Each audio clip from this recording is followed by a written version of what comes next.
સરસ્વતી સાધના યોજના હેઠળ મળતી નિઃશુલ્ક સાયકલનું ખુલ્લેઆમ વેચાણ થતા હોવાનું પ્રકાશમાં આવ્યું છે। વિદ્યાર્થીઓની સાયકલો વેચાઈ રહી હોવાની વિગતો સામે આવતા ખળભળાટ મચ્યો છે।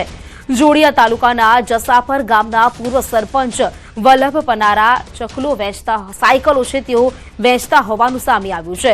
પૂર્વ સરપંચ વલ્લભભાઈના ઘરેથી 2500 રૂપિયાની સાયકલ વેચવામાં આવતી હોવાનો ગંભીર આરોપ લાગ્યો છે તો કેટલાક લોકો સાયકલ વેચાતી લઈ પણ રહ્યા છે। જાગૃત નાગરિકોએ પૂર્વ સરપંચના ઘરે જઈને ખરાઈ પણ કરી છે, જેનો એક વિડીયો પણ સામે આવ્યો છે।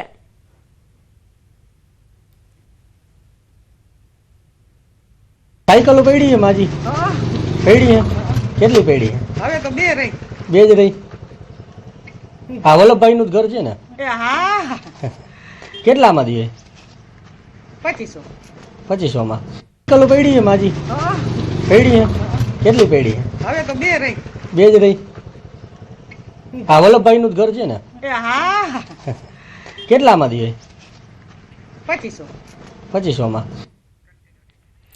ગરીબ વિદ્યાર્થીનીના હકની સરકાર દ્વારા વિનામૂલ્યે આપવામાં આવતી સાયકલ 2500 રૂપિયામાં વેચાતા અનેકો સવાલ ઉઠી રહ્યા છે। આ ગંભીર આરોપની જાણકારી મળતા અધિકારીઓ પણ ચોંકી ઉઠ્યા।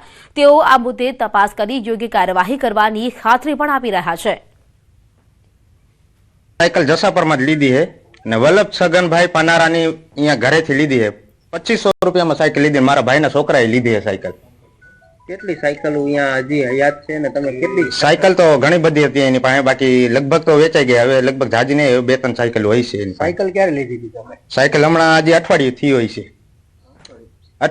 અને અમે 2500 રૂપિયામાં સાયકલ લીધી।